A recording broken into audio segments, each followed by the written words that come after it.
nasceu no bairro de Santa Teresa, no Rio de Janeiro, começou sua carreira como pintora, mas além disso já foi jornalista, professora e agora atua como escritora. Trabalhou durante 7 anos como chefe do setor de rádio-jornalismo da Rádio JB, trabalhou também no Jornal do Brasil e iniciou sua carreira na literatura com o livro Bento que o Bento é o Frade, em 1977. Recebeu importantes prêmios como Jabuti, João de Barro, o Machado de Assis, que é considerado o maior prêmio na literatura nacional, além de Hans Christian Andersen, que é o Nobel da Literatura Infantil. Hoje a TV Unigran Rio recebe Ana Maria Machado, escritora, que está aqui sendo homenageada hoje pela primeira vez na Baixada Fluminense. Ana Maria, muito obrigada pela sua presença. Eu já começo perguntando como você vê a iniciativa da Unigran Rio em promover essa ação, o Espaço Ana Maria Machado, especialmente para você. Eu cheguei aqui e fiquei até emocionada de entrar nesse espaço lindo, encontrar tantas referências a meus livros, a meus personagens, ao bondinho de Santa Teresa, onde eu nasci, e todo cheio de personagens meus no bonde.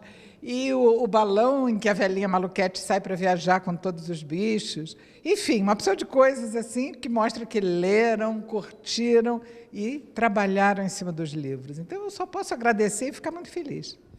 E conta para a gente, Ana Maria, como era criança Ana Maria? Ela já gostava de livros? Ela era fissurada em história. Podia ser história contada por alguém sem livro ou história com livro. A minha avó contava história sem livro. E meus pais contavam com livro, mostrando figura, mas eu gostava de todas. E quando é que você descobriu que a literatura era a sua grande paixão?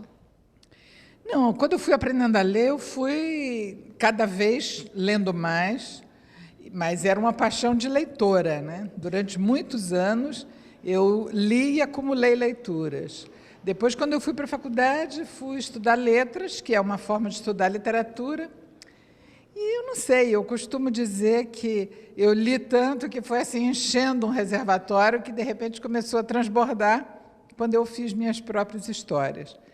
As primeiras histórias eu escrevi de encomenda, porque tinha uma revista chamada Recreio, que iam fazer em São Paulo, e eles estavam procurando autores novos, perguntaram a vários professores, me pediram para escrever algumas histórias, e aí, como os leitores gostaram, eu fiquei escrevendo mais. Você falou em reservatório, em transbordar. Vamos falar sobre Sinais do Mar, que é um livro muito especial para você, que reúne poemas que você fez durante anos.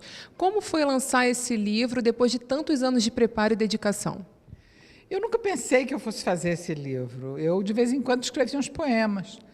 E uma vez a Ruth Rocha estava fazendo uma antologia de poemas de diversos autores, e eu já tinha mostrado a ela alguns. Ela pediu alguns poemas meus, daqueles que ela tinha visto. Então, eu publiquei, acho que uns 4, na antologia da Ruth.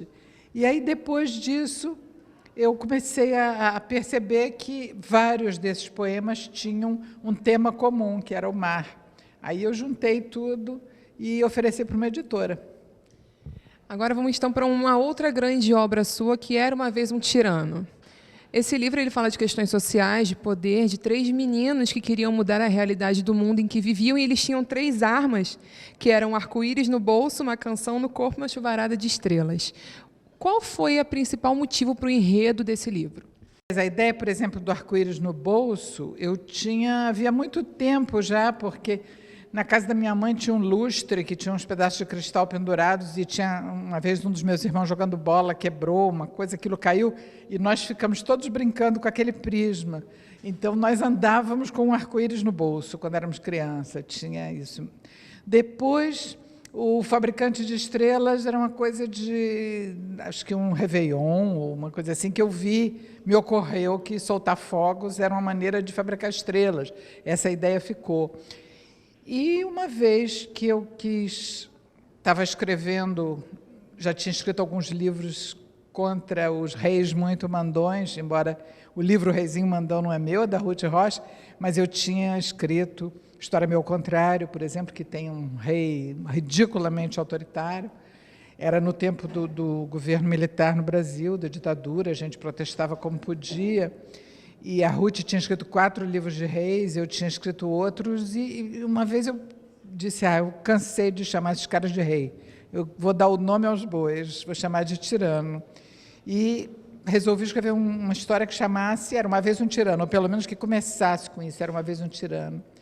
E quando eu comecei a ver qual seria a resistência ao tirano, a oposição ao tirano, a ideia que me veio é que seria uma oposição vinda dos artistas, de quem canta, de quem conta história, de quem desenha, de quem tem as cores, de quem dança, tudo isso. E aí fui juntando para fazer o livro. E em Menina Bonita do Laço de Fita, você trata de questões de preconceitos raciais. A história conta um coelhinho branco que queria ser como a menina bonita do laço de fita, mas não sabia como ser. Então, você traz à tona a essência da beleza negra. Houve algo em específico para a criação desse livro? Houve, foi que eu tive uma filha. Eu tinha 2 filhos homens do primeiro casamento e tive uma filha do segundo. E o meu segundo marido, o pai dela, é descendente de italianos, então ele é muito claro, muito branco. Ela nasceu muito mais branca do que nós todos. E eu brincava com ela, ai, como é que essa menina foi ser tão branquela? Como é que... Então, essa coisa... E aí, brincava com os meus filhos também, eles diziam, é porque você passou açúcar nela. Tinha uma música do Simonal, nesse tempo que ele cantava, Mamãe Passou Açúcar em Mim. Aí dizia, ela ficou branca de tanto açúcar, ficou branca de tanta pasta de dente, tomou muito leite, deu uma golfada, comeu arroz, enfim, várias coisas assim. E aí eu vi que ali tinha uma história, mas eu não quis fazer uma história de uma menina branca. Já tem Branca de Neve, já tem tanta princesa branca. No Brasil, nós temos uma beleza diferente. Então, eu resolvi fazer a história de uma menina linda, linda, pretinha, que todo mundo queria ser como ela.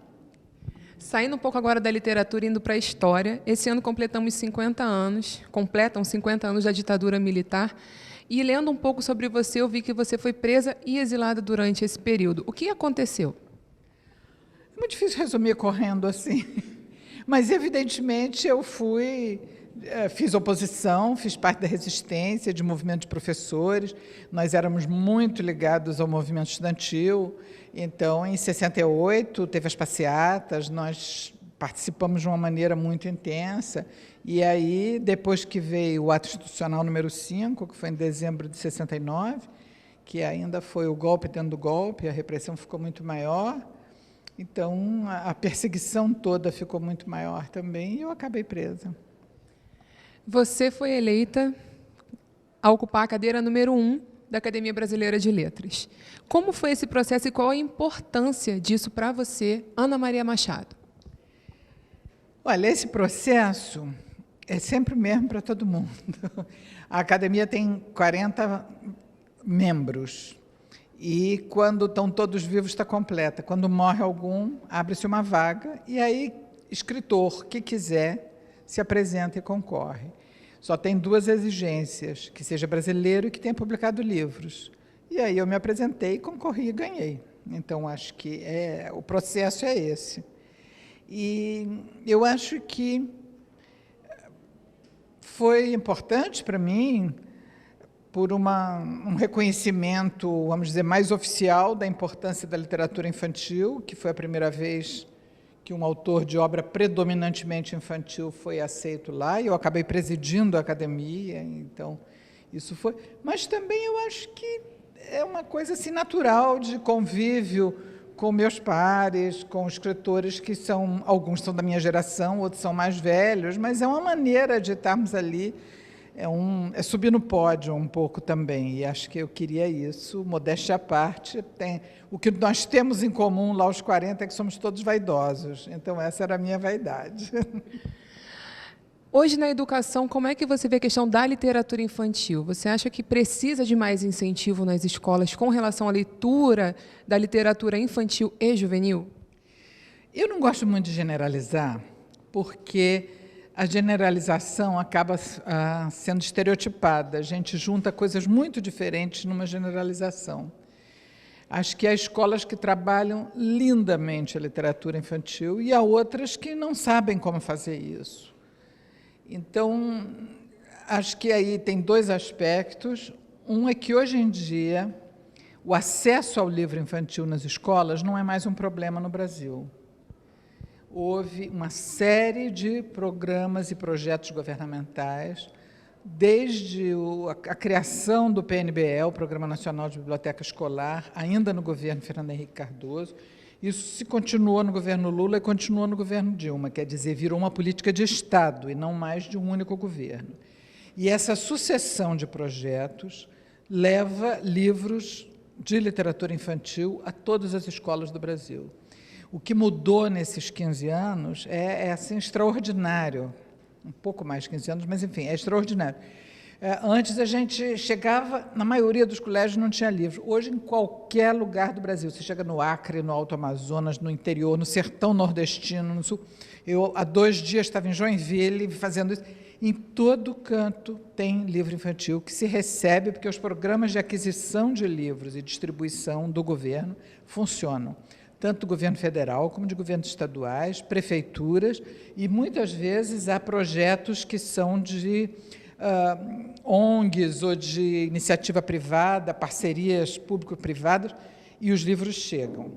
O que não se conseguiu fazer foi, na formação dos professores, prepará-los para lidar com esse material de uma maneira mais fecunda, mais fértil, que dê mais frutos e multiplique mais. Então, alguns professores conseguem fazer isso bem, mas muitas vezes não conseguem ainda. Até porque nós vivemos hoje no Brasil um fenômeno muito interessante, é que muitas vezes até uma geração atrás, a família ainda era analfabeta. Então, vêm professores que são a primeira geração da sua família a ter contato com a palavra escrita, com as letras. Eles não foram criados cercados de livros em casa, não é culpa deles. Mas a formação deles não se adaptou a essa realidade. E trata como se eles tivessem a obrigação de saber e já chegar ali sabendo tudo. Então, não preparam para trabalhar com isso. Eu acho que a gente tem que repensar a questão da formação do professor. Para a gente encerrar, então, peço que você deixe uma mensagem para os alunos da Escola de Educação da Unigran Rio, para a organização do evento que arrumou tudo isso, toda essa homenagem para você e para os demais alunos que nos assistem na TV Unigran Rio agora. Difícil mensagem. Eu não sou muito, nem estafeta, que é uma palavra que não se usa mais, era o garoto que ia entregar telegrama, nem internet, que fica enviando a mensagem. Mas eu queria dizer, antes de mais nada, muito, muito, muito obrigada.